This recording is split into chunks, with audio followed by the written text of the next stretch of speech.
صوتی اور بصری دنیا کے ساتھیوں، راز کی دنیا میں خوش آمدید۔ آج ہماری گفتگو کا موضوع ہے ہم کہاں اور وہ کہاں کھڑے ہیں۔ جی ہاں، آج موازنہ ہوگا اسلامی جمہوریہ پاکستان کا سیکولر بھارت کے ساتھ۔ پوچھتے ہیں ہم سے یہ اہل ایمان، کیا یہی فرق ہے حق اور باطل کا؟ راج ناتھن پاکستان پر حملے کی تیاریوں میں لگا ہوا ہے اور پاکستان کا چیف چوروں اور ڈاکوؤں کے دفاع میں لگا ہوا ہے۔ بھارت میں جنتا پارٹی لوگوں میں صلاحیت کرتی جا رہی ہے اور پاکستان میں عوام کی ہر دل عزیز پارٹی تحریک انصاف کو اکھاڑنے کی کشتی کھیلی جا رہی ہے۔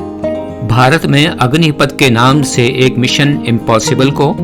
پاسبل بنانے کی کوشش کی جا رہی ہے، یعنی کٹر ہندوتوا پر یقین رکھنے والے نوجوانوں کو فوج میں بھرتی کر کے آزاد کشمیر پر قبضہ کرنے کی تیاری چل رہی ہے، تو پاکستان میں اقتدار کی ہوس میں مرنے والی اشرافیہ کبھی لندن میں اور کبھی دبئی میں بیٹھ کر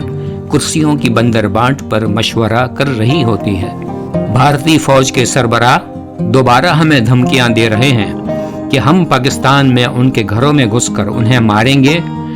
تو پاکستان کے وردی والے پہلے ہی سے ہمارے خفیہ اداروں اور رینجرز کے ذریعے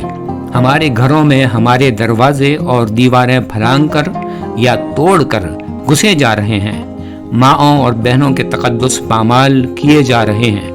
اور ہم لوگوں کو گرفتار کیے جا رہے ہیں۔ Indian foreign reserve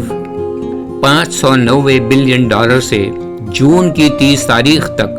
600 billion dollar cross کر چکی ہے، اور ہماری امپورٹڈ حکومت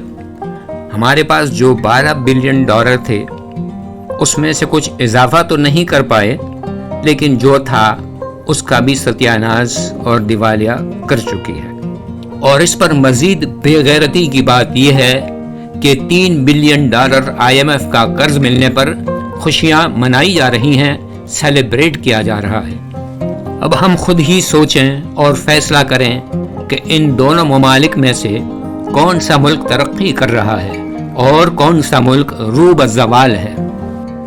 کون سی قیادت اپنے ملک کو آگے لے کر چل رہی ہے اور کون سی قیادت قوم کو تباہی کی طرف دھکیل رہی ہے۔ لکھنے والے نے صحیح لکھا ہے کہ ہمیں قومی ترانے کے پیچھے لگا دیا ہے اور خود قومی خزانے کے پیچھے لگے ہوئے ہیں۔ کیا جذبہ بچا ہوگا اب ہماری فوج کا،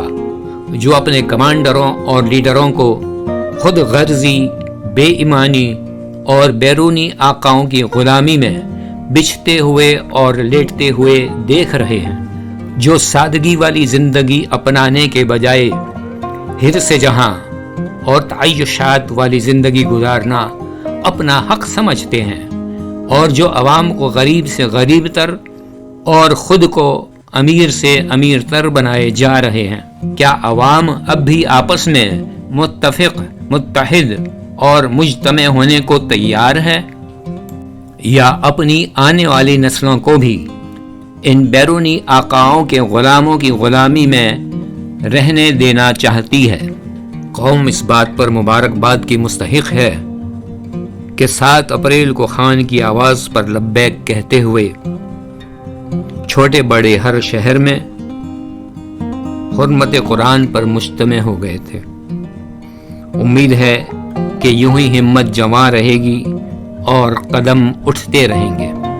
خوش رہیں، شاد رہیں، غموں سے آزاد رہیں، راحتیں شب میں ملیں،